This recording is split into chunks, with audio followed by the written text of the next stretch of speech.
नमस्कार, Dane news देख रहे हैं आप और आपके साथ मैं हूं प्रतिज्ञा कश्यप। खबरें विस्तार से।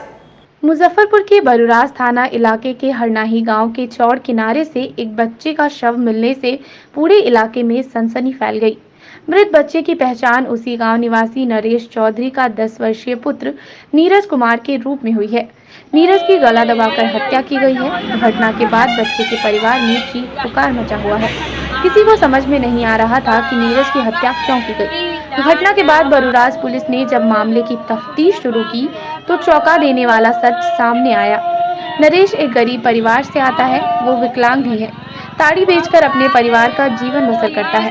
विकलांग नरेश के साथ उसके घर में एक संजय पंडित नाम का व्यक्ति भी रहता था। संजय पंडित और नरेश चौधरी की पत्नी के बीच अवैध संबंध हो गया था। इधर विकलांग नरेश चौधरी इस बात से बेखबर अपनी रोजी रोटी में लगा रहता था, लेकिन उसका बेटा नीरज एक दिन उसने अपनी मां के साथ संजय पंडित को अवैध संबंध बनाते देख लिया। तभी से उसने संजय को धमकी दे रखा था कि वह सबको बता देगा। फिर क्या था, शुक्रवार की शाम नीरज को डीजे दिखाने के बहाने ले जाकर संजय ने उसकी गला दबाकर हत्या कर दी। पुलिस ने त्वरित कार्रवाई करते हुए आरोपी संजय पंडित को गिरफ्तार कर लिया है। वहीं नरेश चौधरी के पत्नी से भी पुलिस पूछताछ कर रही है। फिलहाल शव को अपने कब्जे में लेकर पुलिस पोस्टमार्टम के लिए एसकेएमसीएच भेज दिया है। ऑर्केस्ट्रा आया था हमारे बेटा अथी मंगाया, सिगरेट भी मंगाया। कौन मंगाया? एगो आदमी पकड़ाया है तो पकड़ाया भी है। हाँ, पकड़ा गया थाना में वो ले गया, ऑर्केस्ट्रा देखने ले गया बुला के, हमने के नहीं कहा, और ले गया बुला कर उस कांड कर दिया, वो काट दिया। पकड़ाया उसका नाम क्या है? संजय पंडित। थाना के क्षेत्र में आज सुबह एक 10 साल के बच्चे का शव मिला। इंक्वेस्ट में देखा गया कि उसका गला दबा के हत्या की गई थी। पूछताछ करने पे मालूम पड़ा कि वो बड़े गरीब परिवार से है। उसके घर में एक व्यक्ति रहता था। ऐसा भी इन्वेस्टिगेशन में खुला है कि उसकी मां के साथ कुछ गलत संबंध था और इसी के चलते उसने उसको मार दिया है। इस पर हमने उस व्यक्ति को डिटेन किया है, पूछताछ चल रही है। आगे की कार्रवाई यह है कि इसमें हम लोग अभी गहराई से पूछताछ कर रहे हैं उससे, व्यक्ति से। आसपास के लोगों का भी बयान ले रहे हैं और बॉडी को पोस्टमार्टम के लिए भेज दिया है। जैसी होती है वैसे आगे कार्रवाई करेंगे। वो जो सर आदमी है वो कैसे घर पर भी आना जाना था उसका? वो उसके घर पे कुछ 1 महीने से 1.5 महीने से रह रहा था, कुछ काम वाम करता था, कुछ पैसे भी दे देता था इन लोगों को, और उसी में इसका ऐसा रिश्ता डेवलप हो गया। शव सर कहाँ से बरामद किया? घर के ही नज़दीक से एक झाड़ी के पास से बरामद हुआ है। पोस्टमार्टम के लिए भेज दिया। पोस्टमार्टम। मुजफ्फरपुर में एक बार फिर बिजली विभाग की बड़ी लापरवाही से 2 परिवारों का चिराग बुझ गया। कांटी के बाद अब सरैया में भी करंट की चपेट में आने से भाई बहन की दर्दनाक मौत हो गई। घटना सरैया के रुपौली गांव की है। जानकारी के मुताबिक शनिवार की सुबह जर्जर बिजली का तार रविंद्र शाह के दरवाजे पर गिरा। तार गिरने से बेखबर रविंद्र शाह की 7 वर्षीय पुत्री संजना कुमारी करंट की चपेट में आ गई। उसे बचाने के लिए गए उसके मौसेरे भाई सुरेश शाह का 5 वर्षीय पुत्र ऋषभ भी करंट की चपेट में आ गया। दोनों की मौके पर ही मौत हो गई। घटना के बाद दोनों के परिवार में कोहराम मचा हुआ है। मौके पर पहुंची पुलिस ने शव को अपने कब्जे में लेकर पोस्टमार्टम के लिए एसकेएमसीएच भेज दिया है। वहीं बिजली विभाग के खिलाफ ग्रामीणों में भारी आक्रोश है। वहाँ पे बिजली का तार टूटने से एक बच्चा गया, उसको खेल रहा था तो वहाँ पे सट गया, तो दूसरे बच्चा भी गया उसको हटाने के लिए, तो दोनों सट गया और उसका दोनों आदमी का डेड हो गया। कहाँ पर टूटा? रुपौली पंचायत दरवाजे पे जी। अच्छा, कई हजार वोल्ट का तार था? 440 है। 440। तो फिर आगे क्या, यही हम लोग आए हैं पोस्टमार्टम के लिए। दोनों कौन है? दोनों हम लोग को भतीजा लगेगा। दोनों भाई है? जी, भाई बहन है दोनों। अपना? मेरा नहीं है। अपना भाई बहन है दोनों? जी, उन्हें जैसे फुआ फूफे है। फुआ और मम्मा तो और फूफा फूफे के। स्कूल हम तो थे नहीं थे वहाँ। तो क्या जानकारी मिली जब देखी कि वहाँ दोनों का साव पड़ल था तो हम आए सरैया से। अच्छा, गार्जियन उसका रो रहा था, बिकल रहा था। गार्जियन यहाँ पे नहीं आया। बिजली विभाग की तरफ मुआवजा मिला? कुछ नहीं अभी तक मिला। तार जर्जर था क्या? हाँ, जर्जर तो था। जिले में मानसून की दस्तक के साथ तेज बारिश से बूढ़ी गंडक नदी का जलस्तर बढ़ रहा है। इस कारण शहर से सटे सिकंदरपुर अखाड़ा घाट इलाके में बूढ़ी गंडक नदी के निचले हिस्से में पानी प्रवेश करने का डर स्थानीय लोगों को सता रहा है। जलस्तर के बढ़ने से करीब 500 झोपड़ियों पर खतरा मंडराने लगा है। जिला सूचना जनसंपर्क अधिकारी कमल सिंह ने बताया कि 2 दिन पहले नेपाल से 4 लाख क्यूसेक पानी गंडक बराज से डिस्चार्ज किया गया था। उस कारण नदी का जलस्तर अचानक बढ़ रहा था, लेकिन शनिवार की रात से जलस्तर में गिरावट आएगी। वहीं स्थानीय लोगों ने बताया कि सिकंदरपुर नाका से स्लुइस गेट होते हुए एसएसपी आवास तक बांध की सड़क पूरी तरह से जर्जर है। सड़क गड्ढे में तब्दील हो गई है। इस बीच 4 जगहों पर सड़क के नीचे से मिट्टी धंस गई है। इस वजह से बांध खोखला हो चुका है। दादर स्लुइस गेट से सिकंदरपुर के बीच में 10 जगहों पर बड़े रेनकट हैं। बालूघाट से चंदवारा के बीच बांध पर बनी सड़क पर जगह जगह गड्ढों के कारण मुश्किलें बढ़ गई हैं। 8 जगहों पर रेनकट व मिट्टी धंसने से धीरे धीरे स्थिति और खतरनाक होती जा रही है, लेकिन बांध की मरम्मत व बाढ़ से बचाव को लेकर कोई ठोस कदम नहीं उठाया गया है। सिकंदरपुर ओपी से लेकर के और एसपी कोठी तक बांध पूरा जर्जर है, जो नेपाल का पानी भी छोड़ चुका है। और इस स्थिति में अभी बोरा कुछ गिरा है। बांध को रिपेयर करने के लिए, मजबूती करने के लिए इस पर थोड़ा आप लोग कितना दशक में है पानी बढ़ रहा है? जिस तरह से पानी तो काफ़ी अब बढ़ना शुरू हो चुका है और पानी की स्थिति जो है बढ़ ही रहा है अभी। और इस स्थिति में बांध को थोड़ा दुरुस्त किया जाए। रोड भी जर्जर है, रोड को भी थोड़ा इस पर भी ध्यान दिया जाए, चूँकि यहाँ के आम पब्लिक और जनता को काफ़ी रास्ते से परेशानी हो रही है। में 2 बातें हैं। पहली ये कि इस बार मानसून समय से पहले आया है और लगातार बारिश हो रही है। लगातार बारिश होने के वजह से जो कैचमेंट एरिया है नेपाल में, वहाँ पे भी लगातार बारिश हुई है, जिसके तहत गंडक बैराज से 4.5 लाख पानी छोड़ा गया था। उसके वजह से गंडक नदी का जलस्तर में वृद्धि देखने को मिला है और उसमें पानी बढ़ा है और कुछ एरिया, कुछ आबादी प्रभावित हुई है, लेकिन बाढ़ की स्थिति कहीं भी नहीं है अभी। और इस संबंध में जो बातें कुछ चली मीडिया पे, मैं उसका खंडन करता हूँ कि इसमें वैसी कुछ बात नहीं है। अभी स्थिति कंट्रोल में है। बढ़ने से जो निचले इलाके के लोग हैं उनमें दहशत व्याप्त हो रही है। दहशत की बात नहीं है, जल स्तर बढ़ा है और ये जैसा कि कार्यपालक अभियंता गंडक परियोजना ने बताया है कि ये 2-3 दिन के अंदर ये जो बढ़ा हुआ जल स्तर है वो घटेगा और जो पानी बांध के पास आ गया था वो धीरे धीरे पानी नदी के पेटी में चला जाएगा और इस तरह से स्थिति सामान्य हो जाएगी। बहरहाल हम लोगों की पूरी नज़र है, प्रशासन अलर्ट है। कोई भी बांध टूटने की बात अभी नहीं आई है। गंडक आज खतरे के निशान को पार कर चुकी है और बूढ़ी गंडक का जलस्तर भी देखिए, अभी 2-3 घंटे पहले तो खतरे के निशान से कुछ सेंटीमीटर नीचे था गंडक का जलस्तर। उसको देखते हैं हम लोग। उसके बाद आपदा को, जिला आपदा को अलर्ट किया गया है, साथ ही साथ अन्य विभागों को भी अलर्ट किया गया है। अभी स्थिति कंट्रोल में है, नियंत्रण में है। कोरोना संक्रमण के बीच अब एक और नई बीमारी ने मुजफ्फरपुर जिले में दस्तक दे दी है। MIS-C यानी कि multi system inflammatory syndrome in children. इस बीमारी ने मीनापुर के एक बच्ची को अपनी चपेट में ले लिया है। पीड़ित बच्ची मेदनापुर की 3 वर्षीय अंशु कुमारी है। जांच रिपोर्ट आने के बाद डॉक्टर ने इसे MIS-C का पहला केस साबित किया है। बिहार में यह अपनी तरह का पहला मामला है, जिसे लेकर शिशु विभाग को अलर्ट जारी कर दिया गया है। बीमारी की पुष्टि होने के बाद स्वास्थ्य विभाग में हड़कंप मचा है। बच्ची को PICU वार्ड में भर्ती कराया गया है, जहां डॉक्टर गोपाल शंकर सहनी के यूनिट में उसका इलाज चल रहा है। डॉक्टर ने बताया कि बच्ची की हालत गंभीर है।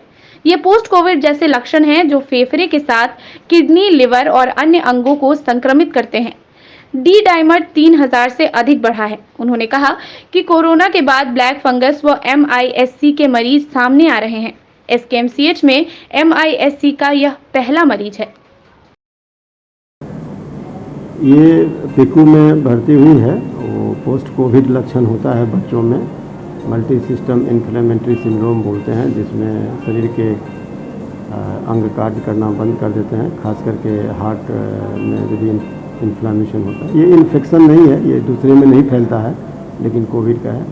लेकिन अभी वो बच्ची इम्प्रूव कर गई है। विभागाध्यक्ष से मेरी बातचीत हुई है तो बोल रहे हैं कि उसमें सुधार के लक्षण दिखाई दे रहे हैं। उसकी जो दवा वगैरह की सारी व्यवस्था हमारे यहाँ उपलब्ध है और हम उम्मीद करते हैं कि वो यहाँ से निरोग होकर घर जा पाएगी। बच्चों में ये पहली घटना है जो मुजफ्फरपुर में। इसका कोई स्टेटिस्टिकल जानकारी हमको नहीं है, लेकिन हमारे संस्थान में तो पहली बार रिपोर्ट हुआ है। दवा के अभाव में एसकेएमसीएच का ब्लैक फंगस वार्ड बंद कर दिया गया है। ब्लैक फंगस की दवा नहीं आने से वार्ड खाली कराकर वहां भर्ती 2 मरीजों में दुर्गी बाजार बासोपट्टी मधुबनी की स्नेहा चौधरी को आईजीएमएस पटना और हरपुर कथैया के राजेश राय को पीएमसीएच रेफर कर दिया गया है। साथ ही उमानगर के मुकेश कुमार को डिस्चार्ज कर दिया गया है। एसकेएमसीएच के प्रबंधक संजय कुमार ने कहा कि मुख्यालय को दवा के लिए लिखा गया था कि जब तक दवा नहीं आएगी तब तक यहां किसी भी मरीज को भर्ती नहीं किया जाएगा। अधीक्षक ने बताया कि ब्लैक फंगस के 3 मरीजों का यहां सफल ऑपरेशन किया गया है। एक मरीज क्योर होकर डिस्चार्ज भी हुआ है। उन्होंने कहा कि इस बीमारी के लिए एक प्रमुख दवा एम्फोटेरिसिन बी अगर समय से उपलब्ध हो तो आगे भी मरीजों का इलाज सफल किया जा सकता है। वहीं उन्होंने बताया कि अब दवा उपलब्ध है, परंतु प्लास्टिक सर्जरी के लिए मरीजों को रेफर किया गया है। भर्ती नहीं है। हमारे यहाँ 3 ऑपरेशन हुए थे और कुल 6 केस रिपोर्ट हुए यहाँ पर, और एक रेफ़र हुए, एक डेथ हुआ, 2 रेफ़र हुए, एक डेथ हुआ और एक डिस्चार्ज हुए। तो फिलहाल उसका ओपीडी में भी कोई रिपोर्टिंग नहीं है और हमारे यहाँ इंडोर में भी नहीं है। सफलतापूर्वक ऑपरेशन भी किया जी यहाँ के डॉक्टर, उसके बावजूद अब यहाँ से रेफर किया जा रहा है, सर कारण क्या है?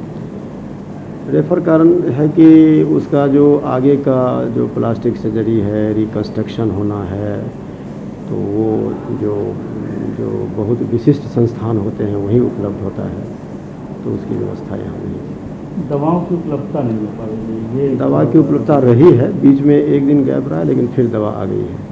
अभी क्या है? अभी अवेलेबल है दवा। अभी यदि कोई मरीज जाएगा तो हम उसे भर्ती कर पाएंगे। Senior photo journalist Virendra Vishwakarma के इकलौते पुत्र पीयूष विश्वकर्मा को कोरोना संक्रमण के बाद इलाज के लिए पटना के पारस अस्पताल में भर्ती कराया गया था, जहां इलाज के क्रम में 7 मई को उनके पुत्र का निधन हो गया। पीयूष विश्वकर्मा वीरेंद्र विश्वकर्मा के इकलौते पुत्र थे जो केनरा बैंक के जुन्नर शाखा में पीओ के पद पर कार्यरत थे। उन्होंने पारस अस्पताल पर गलत इलाज का आरोप लगाते हुए इस पूरे मामले की सूचना जिलाधिकारी पटना को तत्काल दी, लेकिन किसी भी प्रकार की कार्रवाई नहीं होते देख उन्होंने मानवाधिकार अधिवक्ता एसके झा के माध्यम से बिहार राज्य मानवाधिकार आयोग पटना के समक्ष एक याचिका दायर की, जिसके आलोक में बिहार राज्य मानवाधिकार आयोग पटना द्वारा जिलाधिकारी पटना से 10 दिनों के अंदर मामले की जाँच कर रिपोर्ट देने को कहा गया है। आयोग ने सुनवाई की अगली तिथि 14 जुलाई को मुकर्रर की है। फोटो जर्नलिस्ट वीरेंद्र विश्वकर्मा जी के पुत्र पीयूष विश्वकर्मा को जो है कोविड-19 के इलाज हेतु पटना के बहुत ही बड़े अस्पताल पारस हॉस्पिटल में उसे एडमिट कराया गया, जहां पर इलाज के अभाव में 7 मई 2021 को उनका निधन हो गया। जब ये लोग अपने पुत्र का डेड बॉडी लेने के लिए जब गया तो वहाँ पर इन लोगों ने देखा कि कोविड के मरने वाले जो व्यक्ति हैं उनके पेशाब के थैली में वो लाल रंग का वो खून का थक्का जमा होना इस बात की ओर एकदम इंगित कर रहा है कि उस बच्चे का किडनी निकाल लिया गया है। इसमें कहीं से 2 मत की बातें नहीं आ रही है। और वह बच्चा अस्पताल में भर्ती होने से पहले बिल्कुल स्वस्थ था। कोरोना का उसका लक्षण तो था, कोरोना का उसको पूरा बीमारी कोरोना का था, लेकिन वह बच्चा ऐसा भी नहीं था कि चल फिर नहीं सकता था, बात नहीं कर सकता था। वो बिल्कुल उस पोजीशन में था, लेकिन उसको नींद की इंजेक्शन दिया गया। नींद के इंजेक्शन देकर के उसको आईसीयू में भर्ती किया गया। अब आईसीयू में भर्ती करने के बाद में उसको कहा कि भाई तब अब ख़त्म हो गया। रात में उनको सूचना गया कि नहीं तो ख़त्म हो गया। और जब ये लोग गए हैं डेड बॉडी लेने के लिए तो वहाँ पर देखते हैं कि पेशाब में पूरा जो है सो खून का लाल रंग का पूरा थक्का पूरा भरा हुआ है। अरे भाई क्या है? पारस हॉस्पिटल के बारे में पूरे बिहार के लोग जान रहे हैं कि किस प्रकार की धांधली वहाँ पर है, लेकिन सरकार उनके अगेंस्ट में कोई काम कर नहीं रही है। तो अब सवाल ये उठता है कि हम ऑनरेबल कमीशन के पास में हम गए हैं। अब ऑनरेबल कमीशन का भी आदेश आया है कि 10 दिनों के अंदर में जिलाधिकारी पटना रिपोर्ट को समर्पित करे। अब देखना यह है कि जिलाधिकारी के रिपोर्ट को क्या देते हैं। जिलाधिकारी के रिपोर्ट आ जाने के बाद में फिर माननीय आयोग के समक्ष में इस मामले का फिर जो है सो सुनवाई चलेगा और उसके बाद में अब अस्पताल प्रबंधन पर सरकार क्या कार्रवाई करती है ये देखना है, क्योंकि यह मामला बहुत ही दुखद है। अस्पताल में लोग स्वस्थ होने के लिए जाते हैं और अस्पताल वाले किडनी निकाल करके बेच देते हैं। ये बहुत बड़ा गंभीर मामला है। हम सरकार से भी मांग करते हैं कि मामले में जो विश्वकर्मा दंपति हैं और जो उनको इकलौते पुत्र की मृत्यु हुई है, वह लड़का बैंक में पीओ के पद पर कार्यरत था, तो इस मामले को सरकार अपने स्तर से भी तहकीकात करे। हालांकि मानवाधिकार आयोग ने संज्ञान ले लिया है और जांच शुरू कर दिया है, तो हमें पूर्ण उम्मीद है कि विश्वकर्मा दंपति को निश्चित रूप से न्याय मिलेगा। लोजपा में बड़ी टूट के बाद पूरे बिहार में हलचल मची हुई है। कई लोग खुलकर अब चिराग पासवान के समर्थन में सामने आने लगे हैं। शनिवार को जिला लोजपा के कार्यकर्ताओं ने 0 माइल स्थित एक निजी होटल के सभागार में कार्यक्रम का आयोजन किया। इस कार्यक्रम में लोजपा के कई नेता सहित कार्यकर्ता मौजूद रहे। कार्यक्रम के दौरान एक एक कर वक्ताओं ने अपनी अपनी बातें रखी। इस दौरान लोजपा के नेताओं ने चिराग पासवान को अपना नेता मानते हुए बताया कि चिराग पासवान के साथ अपनों ने ही छोड़ा भोंकने का काम किया है। नेता उमा राय ने कहा कि हमारे नेता दिवंगत रामविलास पासवान ने पार्टी और परिवार को साथ लेकर चलने का काम किया था, लेकिन पशुपतिनाथ पारस के द्वारा छोड़ा घोंपने का काम किया गया है, जो पूरी तरह गलत है। उमा राय ने बताया कि कुछ लोगों के द्वारा पार्टी तोड़ने का काम किया जा रहा है। पार्टी के जो भी लोग हैं वो चिराग पासवान को ही अपने पार्टी के राष्ट्रीय अध्यक्ष मान रहे हैं और मानेंगे भी। वो क्यों किए हैं ये तो मुझे नहीं पता, लेकिन जो भी किए हैं उनको नहीं करना चाहिए था, क्योंकि बेटा को लोग आगे बढ़ाने का काम करता है। और उन्होंने ही माननीय रामविलास पासवान जी जब उनको राष्ट्रीय अध्यक्ष बनाए थे चिराग पासवान जी को, तो मुकुट पहनाने का काम यही हमारे पशुपति कुमार पारस जी ही किए थे। और आज क्या हो गया कि वो मुकुट वो उतारने का काम कर दिए। इतना भी नहीं कुछ कर दिए थे चिराग जी कि उनके पीठ पे खंजर भोंकने का काम किया। वो किसके कहने पर किए, क्यों किए वो जाने, लेकिन हमारा पूरा बिहार, पूरा भारत हमारे चिराग पासवान जी के साथ मजबूती से खड़ी है। और जिसके साथ प्रजा है, जिसके साथ जनता है, नेता उसी का वो रहेंगे, राष्ट्रीय अध्यक्ष उसी का वो रहेंगे। और पूरे जनता के सामने में वो राष्ट्रीय अध्यक्ष हैं, थे और हमेशा रहेंगे। नीतीश के इशारे पे तुमने चलने की हो सकता है, क्योंकि हमारा जो जिस समय अभी चुनाव विधानसभा वाला हुआ था, उसके पहले हमारे राष्ट्रीय अध्यक्ष एक मुहिम लेकर के चले थे बिहारी फर्स्ट का, जिसमें उन्होंने मुख्यमंत्री जी से उनकी कोई आपसी लड़ाई नहीं थी। वो उन्होंने सिर्फ कुछ अपने जनता के लिए, अपने लोगों के लिए कुछ डिमांड किया था, जिनको वो उनको पसंद नहीं था कि हम आखिर अपने लिए वो कुछ नहीं मांगे थे। वो जितना कुछ दे रहे थे ना, उसमें लेकर के वो बहुत खुश हो जाते। अगर अपने स्वार्थ के लिए, अपने वो मखमली कालीन पर चलने के लिए अगर वो सोचते तो वो भी खुश रहते उतना ही में। उनको क्या ज़रूरत था कि आज जितना संघर्ष करके जो स्ट्रगल हमारे रामविलास पासवान जी ने किया, वही आज हमारे चिराग पासवान जी कर रहे हैं और करते रहेंगे। और उनके साथ उनका जनता पूरे मजबूती से उनके साथ संघर्ष में हर तरीके से खड़ा रहेगा। आज हम लोग मुजफ्फरपुर में लोक जनशक्ति पार्टी के पूरे कार्यकर्ता के द्वारा हम लोग आपस में मीटिंग किए हैं और पूरे बिहार से लेकर देश तक लोक जनशक्ति पार्टी के कार्यकर्ता चिराग जी के साथ हैं और हम सब चिराग जी के साथ हैं। कांग्रेस के पूर्व अध्यक्ष राहुल गांधी का शनिवार को जन्म दिवस तिलक मैदान स्थित कांग्रेस जिला कार्यालय में सादगीपूर्ण तरीके से मनाया गया। राहुल गांधी 51 साल के हो गए हैं। कोरोना महामारी की वजह से बने हालात के मद्देनजर उन्होंने इस साल भी जन्मदिन नहीं मनाने का फैसला किया है। उन्होंने पार्टी कार्यकर्ताओं से अपील की है कि वे 19 जून को उनके जन्मदिन के मौके पर किसी तरह के जश्न का आयोजन ना करें। वहीं इससे जुड़े कोई होर्डिंग, बैनर या पोस्टर ना लगाएं, बल्कि अपने पास मौजूद संसाधन का इस्तेमाल आम लोगों की मदद के लिए करें। कांग्रेस कार्यकर्ताओं ने जिला अध्यक्ष अरविंद कुमार मुकुल के नेतृत्व में सेवा दिवस के रूप में राहुल गांधी का जन्मदिन मनाया। इस दौरान गरीबों के लिए अनाज, दवा, मिठाइयां और मास्क का वितरण किया गया।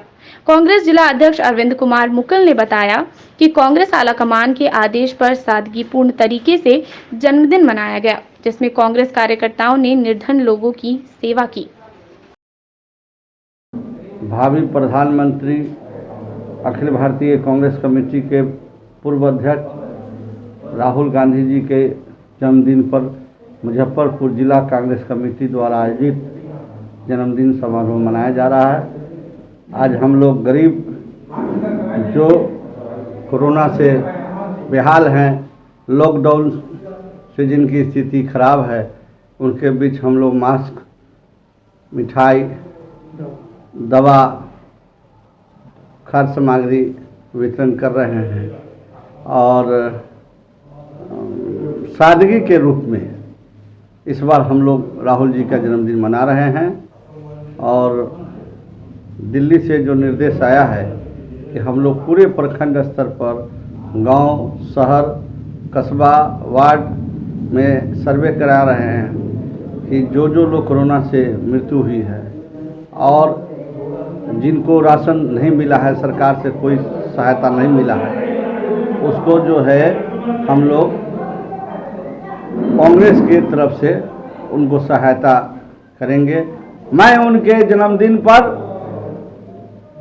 आप जियो हजारों साल, स्वस्थ दीर्घायु रहे, यही हमारी ईश्वर से कामना है।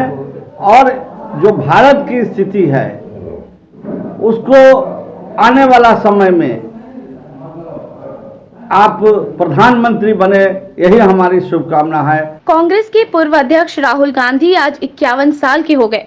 उनके जन्मदिन के मौके पर अखिल भारतीय कांग्रेस कमेटी अल्पसंख्यक विभाग के राष्ट्रीय अध्यक्ष इमरान प्रताप गढ़ी और प्रदेश कांग्रेस कमेटी अल्पसंख्यक विभाग के प्रदेश अध्यक्ष मिन्नत रहमानी के निर्देश पर मुजफ्फरपुर कांग्रेस कमेटी अल्पसंख्यक विभाग के द्वारा ब्रह्मपुरा में निःशुल्क स्वास्थ्य जांच शिविर का आयोजन किया गया, जिसमें सैकड़ों लोगों की स्वास्थ्य जांच कर दवाई दी गई। साथ ही मास्क और फूड पैकेट का वितरण किया गया। मौके पर कांग्रेस जिला अध्यक्ष अरविंद कुमार मुकुल, अल्पसंख्यक कमेटी के जिला अध्यक्ष मनव्वर आजम सहित काफी संख्या में लोग मौजूद रहे।